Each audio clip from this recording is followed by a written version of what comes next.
আপনাদের উচিত সত্যিকার অর্থে সারা বাংলাদেশে স্ট্রাইক করা, স্ট্রাইক করে একটা নিউজ না দেওয়া। ঢাকার একটা সাংবাদিকের যেরকম সুযোগ সুবিধা দরকার আছে মফস্বলের ইয়েতেও অনেক পত্রিকা আছে, ওনাদের এডিটর জাতির উদ্দেশ্যে অনেক জ্ঞান দেন, কিন্তু ওনারা তাদের মফস্বলের যে সাংবাদিকদেরকে একটা টাকা পর্যন্ত দেন।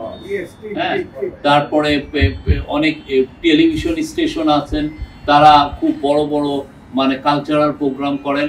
আপনি যে খোঁজ নিয়ে দেখেন, তারা তাদের যে মফস্বল, তারা তাদের যে ডিস্ট্রিক্ট করেসপন্ডেন্টকে একটা টাকা দেন না, বা 500 টাকা দেন, 200 টাকা দেন, এগুলো দিয়ে তো হয় না। ফলে হয় কি, সে আপনাকে ফোর্স করেন যে আপনি অন্য কোনোভাবে যাতে আপনি ইনকাম করতে পারেন।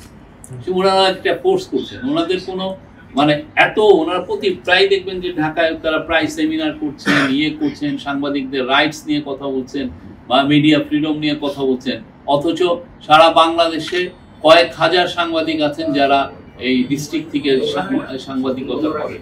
জীবনের সব আয়োজন এখানে একসাথে,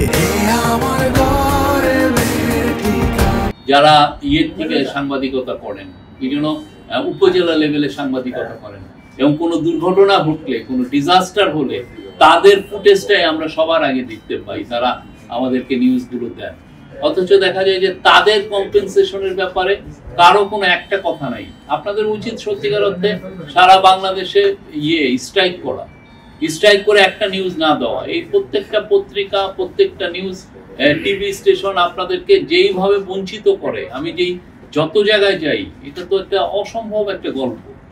হ্যাঁ, অথচ ওনাদের এডিটররা দেখবেন যে খুব অনেক বড় বড় লেকচার দিচ্ছেন, বলছেন আমাদের সবাই যেই মফস্বলে যিনি আছেন বা ডিস্ট্রিক্ট লেভেলে যিনি কাজ করছেন বা ডিভিশনাল, তাদেরকে ভালো কম্পেনসেশন দিতে হবে, সুযোগ সুবিধা তাদেরকেও সুযোগ সুবিধা দিতে হবে। ঢাকার একটা সাংবাদিকের যেরকম সুযোগ সুবিধা দরকার আছে মফস্বলের ইয়েতেও নিতে হবে।